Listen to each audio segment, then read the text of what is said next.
ഈശോ മിശിഹായിക്ക് സ്തുതിയായിരിക്കട്ടെ.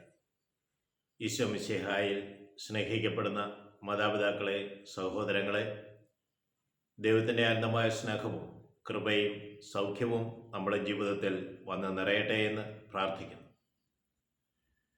വിശുദ്ധ ജോൺ മരിയ വിയാനിയുടെ ചിന്തകളാണ് കുറേ ദിവസങ്ങളായി നമ്മൾ കേട്ടുകൊണ്ടിരിക്കുക. അനേകർക്ക് വളരെ അനുഗ്രഹദായകമാണെന്ന് പലരും വിളിച്ചു പറയുകയുണ്ടായി. അതുകൊണ്ട് തുടർന്നും ജോൺ മരിയ വിയാനിയുടെ ചില ചിന്തകളുമായി മുന്നോട്ട് പോകാമെന്ന് വിചാരിക്കുകയാണ്. അദ്ദേഹം പറഞ്ഞു വെക്കുന്നത്, അനുദിനം നമ്മുടെ ആത്മാവിനെ പാപക്കറകളിൽ നിന്ന് നീക്കി പുണ്യങ്ങൾ കൊണ്ട് അലങ്കരിക്കുക.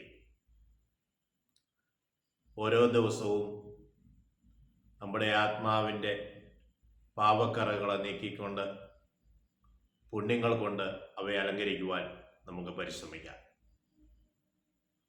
Price Lord. ദൈവം ഏവരെയും അനുഗ്രഹിക്കട്ടെ എന്ന് പ്രാർത്ഥിക്കുന്നു.